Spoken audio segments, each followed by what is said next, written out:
Hello, I'm Berl Schwartz from City Pulse, and we're back for the second in a series of interviews we are doing with the relatively new mayor of the city of Lansing, Andy Schor. I don't know how much longer I'll be saying new mayor.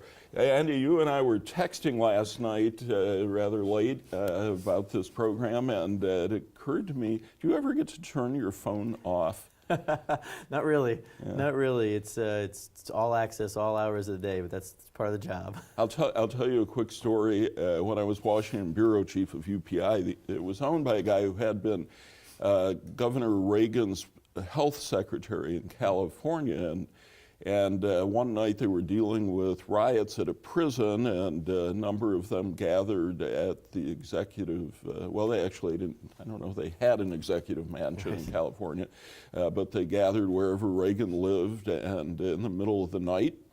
And so the question was whether to call in the National Guard. And Reagan turned to my former boss and said, "What would you do?" And he said, "I'd call in the National Guard." And Reagan said, "Good, and in the future, you know, not to wake me up." Oh, God.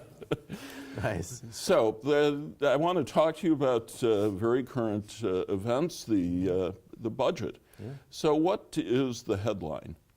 Well, for me, the headline is we proposed a budget with that implements my vision and my priorities and things that I heard about through the campaign trail and transition in my first few months. We were able to, we call it kind of a continuation budget because we started off with the budget from last year for many of the departments, and we kind of adjusted it, and then we moved around some general fund dollars to really push for some of the things that I heard about, and we can talk about that, but you know, roads, sidewalks, code compliance and enforcement, corridor improvement, things like that. That's where we focus some of our dollars, some of our discretionary dollars. Is it a good news budget in the sense that it's a little bit bigger? Yeah. You're actually hiring some people? Yeah, I think so. I think so. We were able to take some contract employees and make them city employees, which is something that is important to me. We were able to convert some part-time employees to full-time to make sure that we can provide those services. So yeah, I think we had some more dollars than last year, and we're able to utilize those. We're not structurally committing, you know, too many positions moving forward, but we're putting money. You know, we're putting $400,000 into our roads on top of the gas tax and federal tax dollars. So it's a little bit more money into fixing our roads. We're going to put $300,000 into sidewalks, and that more than doubles the previous year's allocation, which was $120,000. You know, we're putting again dollars into corridor facade improvement grants, which companies on our corridors are going to be able to apply for. So yeah, I think that it's a good news budget in my mind, and we've already heard some positive commentary from our council colleagues, but they'll start the process of having budget hearings and talking with the public, and so I look forward to the next few months as we work on this and adopt it sometime in May. I managed to get over here without ruining a tire in a pothole, but you had said that your plan was to essentially poll the neighborhoods and see where money needs to be spent. Is that $400,000 part of that plan? It's part of it, yeah, it is part of it. It's all part of the priorities that we're looking at for roads. We already had our first meeting. We're doing one in each ward to start, and we're doing it's our roads kind of tour, and we had really good feedback from the neighbors. It was interesting, you know. Again, sometimes you hear from neighbors that they want their roads fixed. Sometimes they want the kind of that corridor road fixed, and sometimes we had a guy who said he wanted downtown roads fixed. He said, "Fix some of our downtown roads because that's what people see when they come to Lansing, and I don't want them to see, you know, bad roads and feel like they're in a third world country. I want them to see that we're this great community." And it was interesting, and you know, we're hearing all of that as we're prioritizing. And we're going to have very few major fixes for roads. So we'll have 2 or 3 really major reconstructions, and a lot of that comes from federal dollars. But we can do some asphalt overlays. We will do a lot of pothole patching. Andy Kilpatrick, who's our director, talked about kind of the condition of the roads. We only get about $5 million a year from state and federal government, and we need about $25 million to keep it really where it is now. So we really need to kind of prioritize and focus and really kind of make good chunks of our roads, so that that we're not going to have too many road repairs. We're not going to have too many car repairs. Last year I hit a pothole, and it was a bent rim, and it's probably about $350, new tire, bent rim. So we're all paying more anyway. But we'd rather have the roads fixed than just buying new tires and rims. So we're looking at all that. We have options for people out there. If neighborhoods want to do assessments and things like that, we're open to it. But not every neighborhood can afford that. So we'd like to get the streets fixed into the best condition we can with the money that we have. Yes, I lost my annual tire to a pothole and in East Lansing, though. But while I was waiting there by the side of the road in a parking lot, 2 other cars pulled in the same condition. It made the repair guy very happy. Well, and it's not just us. I had a lot of people contact me about a big pothole, in the Frandor area, and it was a state road, but we passed that on to the state and said you need to fix that. So it's happening everywhere. Mm-hmm. It's happening throughout the state.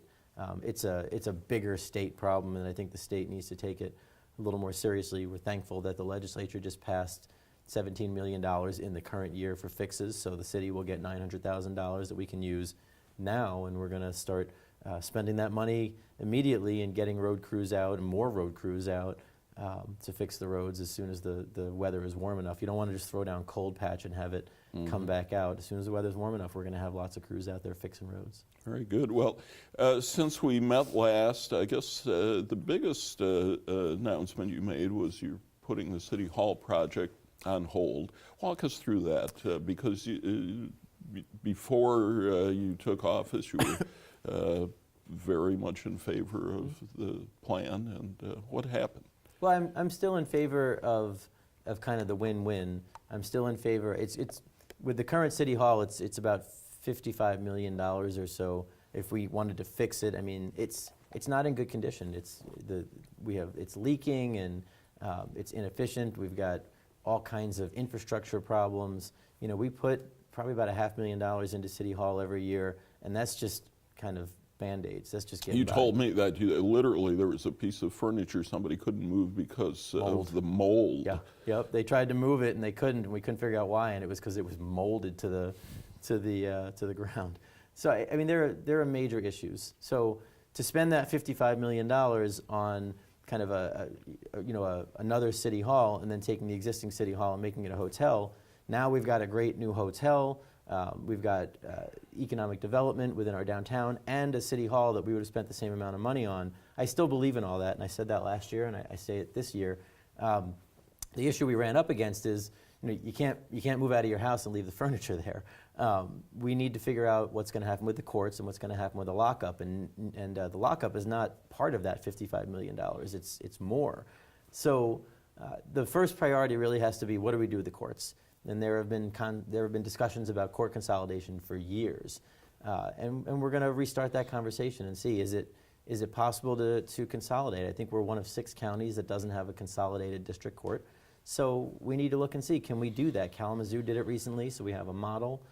Can we do that? Then the courts would be out of the building, consolidated, and we can look at the lockup and see if we can join with the county, who is the jailer for the county, and they're good at it. If we can join with them for our lockup, and if we can get those 2 pieces done, then we can look at moving out of City Hall and bringing in a developer to revitalize our City Hall into a hotel. It's just a matter of getting those 2 pieces done first. So we put it on pause and said, we appreciate the information we've got from developers and others on how to move out and have a new City Hall, but first we have to figure out, what do we do with the courts, what do we do with the lockup? Otherwise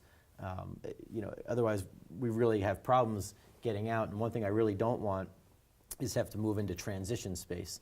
If we moved out tomorrow and restarted to reconstruct City Hall, we have to move into transition space, and that would be extra cost, and it would be really tough on our city employees because they'd have to move in essence twice.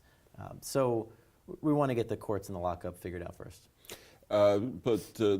Consolidating the courts is not a new idea. Judge Boyd studied it back in 2010, I believe, and it didn't happen then. What makes you hopeful it could happen now? Different players involved, different economies of scale. You know, East Lansing is now experiencing some financial issues, and they've got, they went for their income tax and that failed. I think they are interested and willing, with certain protections for them. I think that the county is interested and willing. You know, we're talking to the judges to see, what are their questions, what are their concerns. I really wasn't part of it when they did it in 2010 and 11. I was actually on the county commission, but I wasn't on the judiciary committee back then. So we're going to have that conversation. We're going to see, are there objections? The devil's always in the details. And I was at the county when we combined the zoo, when we regionalized the zoo. And we had a lot of details that we had to work out, but we did it. We were able to work city and county together. And I think we can do that, but we don't know what the objections are right now. So we're gonna meet with people and find out. So that's kind of the next month or two of let's sit down and figure out what are the objections, what are the needs for City of Lansing, the City of East Lansing, for the out county. Right now for residents, it's really inefficient. So the City of Lansing uses 55A, the City of East Lansing uses 55B, 54A and 54B, my apologies. And then the balance of the county uses 55. So if you're a Lansing Township resident, you have to go down to Mason for district court when there's two other courts that are really close. It's really not an efficient system. So we think that we can get there, but we'll find out. We're going to take a month or two to find out. Something that people may not remember is that the police are down on the south end, and that is was not meant to be permanent. Right. Do they figure into this? They will. Consolidate it. I don't know about the consolidation. We will have the kind of where the police is located on the agenda as well. I mean, they're in the school building down on the south side at Harry Hill, and then the police administration is at City Hall. It'll be a part of the conversation. I don't know about consolidation. I don't know that we're ready to consolidate with East Lansing or consolidate with the county. I just meant within the city, but, bringing yeah. administration and Yeah, I think that's a part of it. I'd like to see that. I know the police chief very much wants to have kind of one building, but that's a bigger cost. That's a bigger cost. That would add dollars that we'd have to figure out how we pay for that, or if the citizens are interested or willing to, in essence, to bond and pay for that from general funds. So that I think will be a separate piece. Right now we've got it figured out temporarily, and we do need to address that, but I think that comes after courts and lockup and City Hall, and when we figure out where new City Hall is going to be, is there an ability to also bring in the police station and have kind of one police station. There have been conversations in the past about a justice center and things like that, where you put all of the courts and police station, but a lot of that will depend on cost. We don't want to put big costs onto the city residents. We have our legacy costs still to think about. We've got roads and other fixes. So right now I'm focused on the courts and the lockup. We'll get to the police station as well to see if it's possible to be part of the bigger picture. Your predecessor decided on a plan that was the only one of the four that saved City Hall without putting something on the plaza as well, and a couple of the plans would have demolished City Hall. I think only one of the plans would have demolished City Hall. I think three of the four would have saved the building. Right, but two would have put something on the plaza. On the plaza, yeah. So the Beitler plan is the one he settled on, Beitler Real Estate from Chicago. Right. Why not commit to the concept, we're going to save City Hall as part of our historic legacy? How does that in any way interfere with whether, I understand that you can't hold Beitler to doing it because of the timetable. He may or may not be able to wait. But why not commit to, we're going to save City Hall? Well, my preference is the Beitler proposal. I've been very public about that. As long as Beitler is willing to do it, that's my choice. But we've got 4 proposals. If at some point Beitler were to say, I'm no longer willing to do it, the economies don't work out, we have to look at the proposals before us. But why? Why not reopen it? Well, we could. I mean, we could reopen it. I'm not committing one way or the other. We could reopen it. We've got. Why not commit to saving City Hall? We've got 4 developers who put a lot of money into proposals and met the deadline last year. Nobody else put the time and the money into this. Would I like to retain that building for history? I would. It's something that I think Beitler did an excellent job taking that historical structure and kind of repurposing it.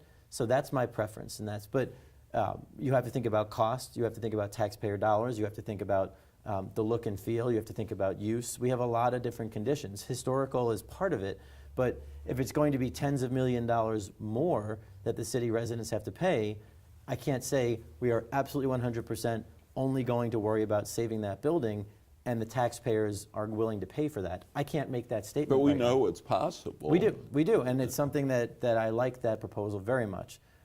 So maybe we'll reopen it. We have not gotten to the hypothetical. Right now, we've got a proposal on the table that I am supportive of, and when we get to the point of deciding, we will see.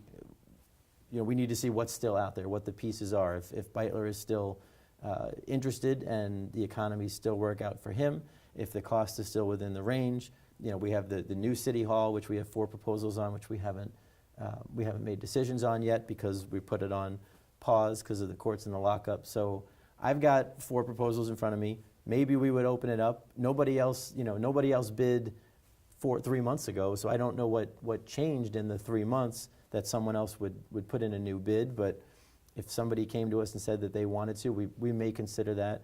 At this point, nothing is set in stone other than I'd very much like to have the Beitler proposal, but if that goes away, then we haven't really put anything set in stone. But again, we do have 3 other developers who took the time, spent the money to put together proposals, and no one else did. So that's kind of what we have on the table. All right. Another big project is, of course, the Red Cedar Renaissance. That's been submitted now to City Council. Where do things stand?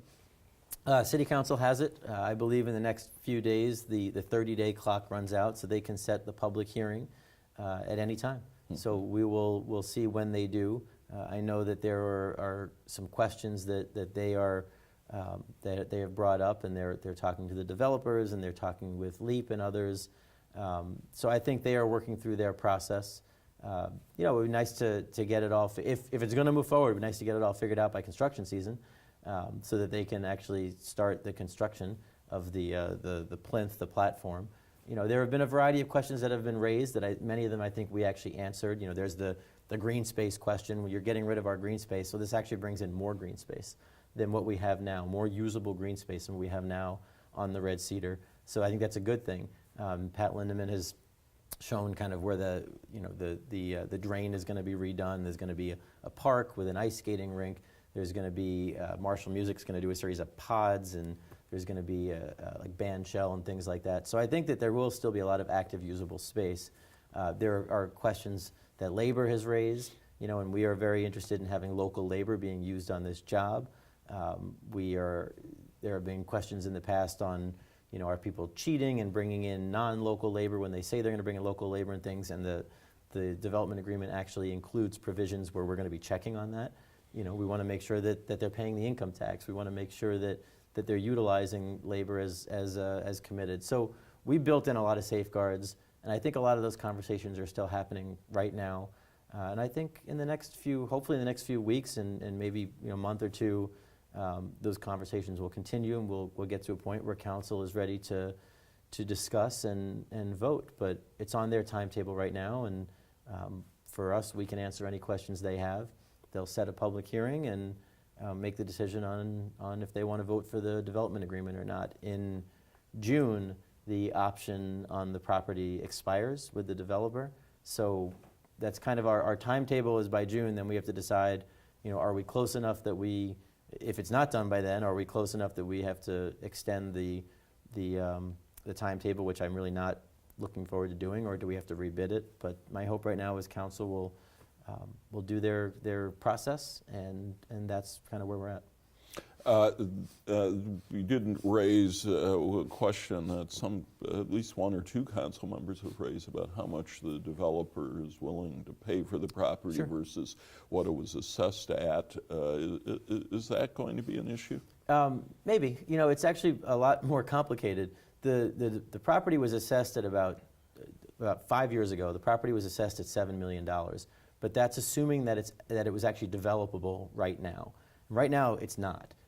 There's this plinth has to be built. The plinth is basically a platform that the buildings build on top of. It's the parking garage. So we just had a flood. If the plinth was there, the flood would have put a little bit of water into the parking garage, but nothing above. So the buildings and the businesses and everything, they wouldn't be affected by a 10 or 25-year flood. So now the question again is the price. So it was assessed at $7 million. That's if it's buildable. If it's not buildable, then it's actually assessed at 0 and potentially negative. So we're looking at doing another assessment to say what is the assessment if it's buildable, what is the assessment if it's not. The purchase price that was negotiated was $2.1 million, and that's less than the original assessed value, so people are upset about that.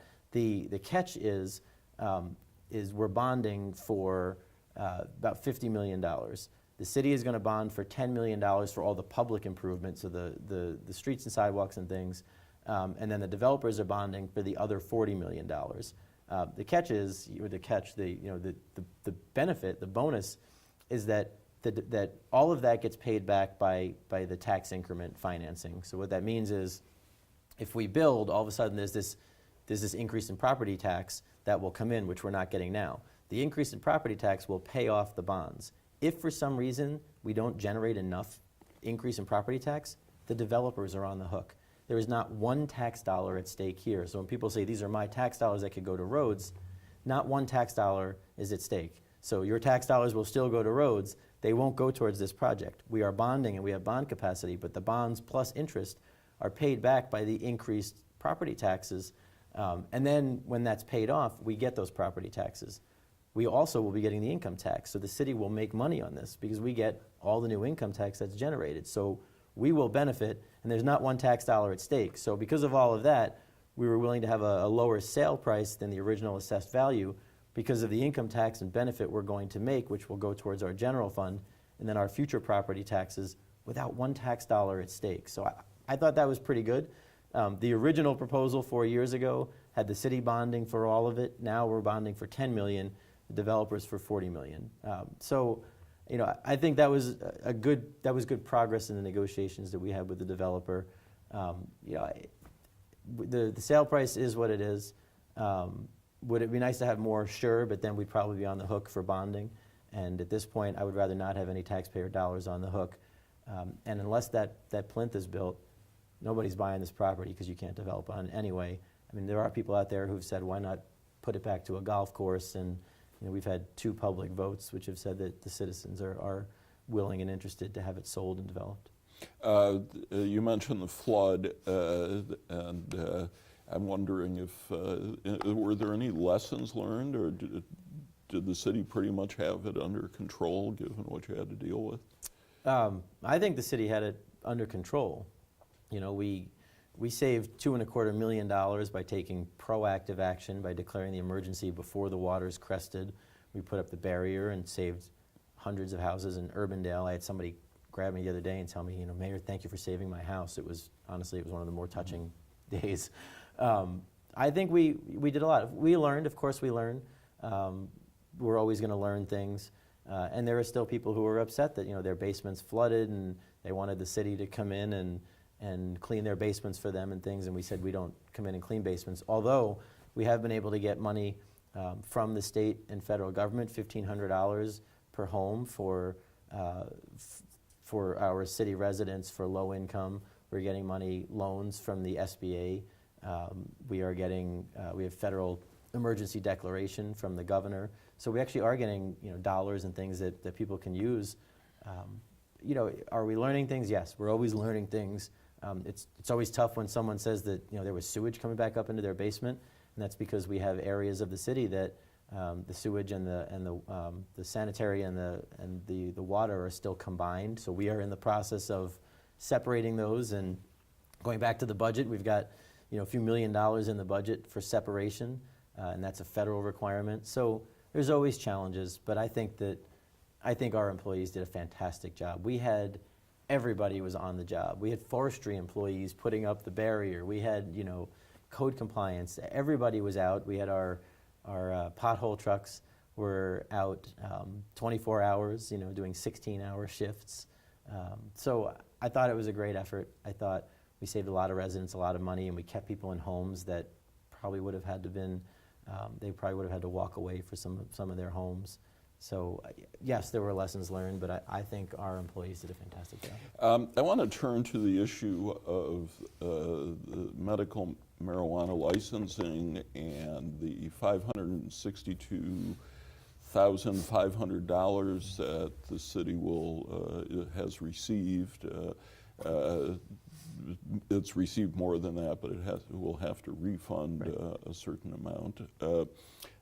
City Pulse has been trying to get its head around what is this money going for. Now, it's clear we're told hundreds of hours of time have been used in processing this, and there's an $80,000 expense for a consultant.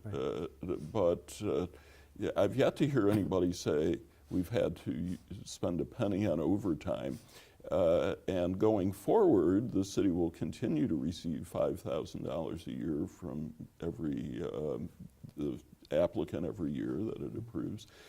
How do you justify this $5,000 licensing fee when there seems to be no additional expense? Maybe displaced work, but no additional expense. Well, there's tremendous expense, and our city attorney, I know, has been going back and forth with Todd, and he said he was going to sit down with Todd and go through it. He did that. Good. I'm glad to hear that, because Todd asked me, and I said yes, we'll make sure that happens. I know that they have the information they can show you in terms of code compliance, in terms of police officers, in terms of city clerk and their scoring and their staff. We can show you a tremendous expense. I guess there are two ways to look at this. One is this is the amount of time being spent on this. The other is, but what extra time has been spent? I mean, this is just, it seems to be just other work is getting displaced that will eventually get done. Well, once we've got all the lawsuits and everything taken care of, we have to bring on employees just to do this work. So the work that's getting displaced, we have to make sure that work is happening. So we have to bring on other employees in your to do this work. budget, how many more people? I know will we the city? added one for certain in the clerk's office, someone to do processing for someone to do medical marijuana, in essence, applications and processing and things like that. We're adding premise officers in code compliance, and we'd had to take code compliance officers out of rental inspections and things like that, and utilize them for inspection. We have police officers that we had to use, sending them into different places to make sure they're not operating if they didn't apply for the license. And now we haven't put a new police officer on the street, but we've got this money, but it's still uncertain. I don't want to hire a new police officer or a new code compliance officer and then find out that we have to refund the money or we can't take in the money in the future because it's been taken off the books. You can't create something that is a long-term expense unless we know we have the money. So we've got these dollars. We know that these dollars are going towards the program. Again, the city attorney can show you $6,000, $7,000. He did it last year, and I told him once you get over $5,000 in costs, I don't know you need to spend too much money justifying it because $5,000 is the max anyway. But he's got the numbers, so I'm glad you've got them. But do we need a sustainable program moving forward? Yes. Do we need to make sure that these fees are covering that sustainable program? We're not taking in more in fees than the program? Yes. But I am confident that the fees do not actually cover the cost of the program. We're actually subsidizing it with other dollars. I don't want to hire. I said we're using those dollars to pay for the costs. Does it mean we're taking code officers out of rental inspection and other things? Yeah, it means we are right now, but that's okay because we can justify that. I would like to have those code officers doing rental, doing premise and other things. And again, we're bringing on 2 new premise officers. We're bringing on treasury folks who are going to do a variety of things. We have police officers who are now doing this and other things. So it's kind of a mixed bag right now, but I would like we'll to know have more in a year. I Yeah, guess. absolutely. Yeah. Once we have certainty, then absolutely you'll see. These costs are going directly. It's not even covering the full cost. Related to this is the lawsuit from the folks, dispensary owners who call themselves Let Lansing Vote. They would like the ordinance put on the ballot. They're in court. They won one victory from Judge Jamo, who refused. Well, it wasn't thrown out. It was not thrown out. And now the city is talking about appealing that. And do you know, has a decision been made on whether to appeal? But the charter basically says that the clerk has the ability to decide the validity of his signatures. Right. So, but is the city going to appeal to the Court of Appeals? Yeah, our plan is to say our charter says that the clerk has the ability to make that decision. So we need to. This is enforcing the charter. And that's another perhaps $10,000 to file this appeal. Isn't there a way to sit down with these folks and try to work something out? Because it's going to be hugely disruptive if they win. Mm-hmm. If they win, we will have no marijuana ordinance whatsoever. We'd have to shut everybody down until the ballot. Would you? Mayor Bernero didn't shut anyone down, and it was clearly illegal. Yes. Why you don't have to? I am not interested in breaking the law. Mayor Bernero. And Bernero was. Well, he operated before there was a state law. What he did before there was a state law. But the courts had made it clear dispensaries were illegal. You'd have to ask him. You'd have to ask him. But why not sit down and try to work something out? I have sat down with them, and they have said that they are interested in going back out and doing a new petition gathering. I think they said that at City Council recently, that they were going back out. That's their right. They're suing us. This is a matter of they're suing us.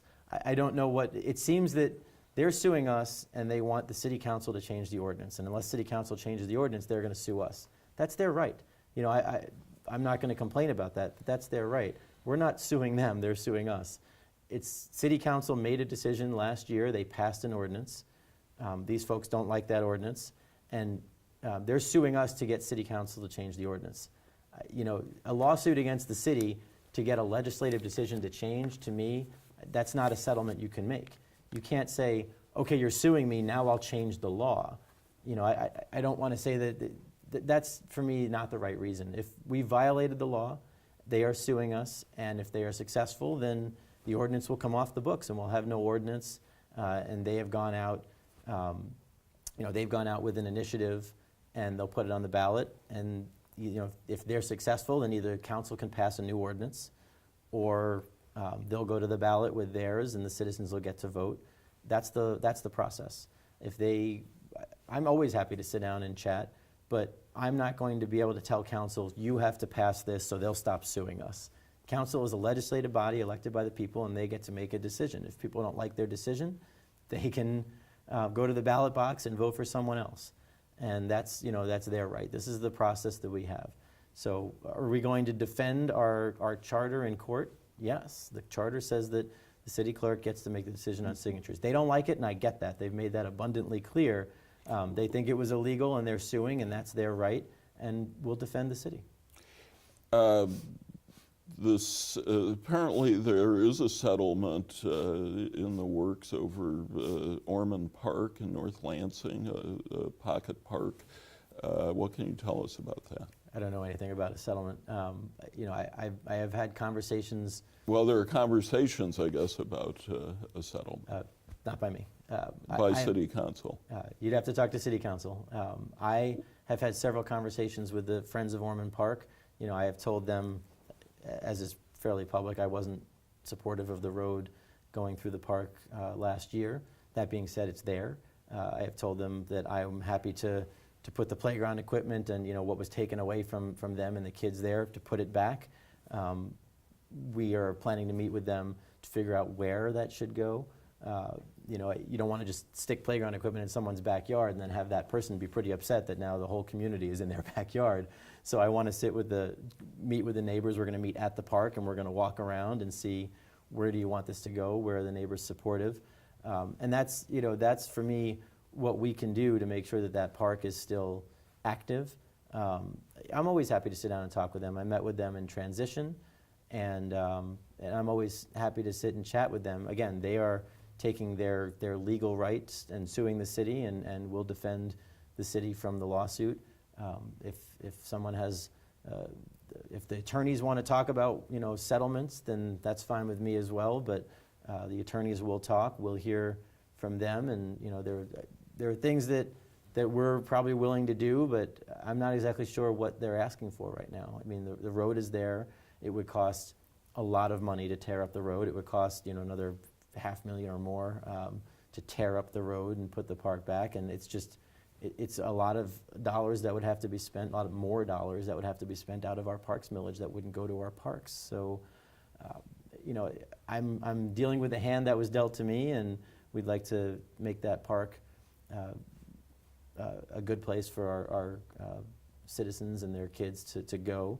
You know, we've got Bancroft Park, we've got Ormond Park in that area, so we want to make sure that they've got that ability.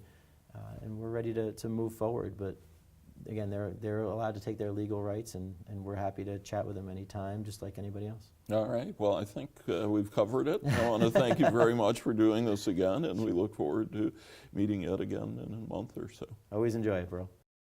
That is it for this episode of our interviews with Andy Schor. I want to thank the mayor for doing this again, and it's a pleasure to come to you from Message Makers in Old Town for City Pulse. I'm Berl Schwartz.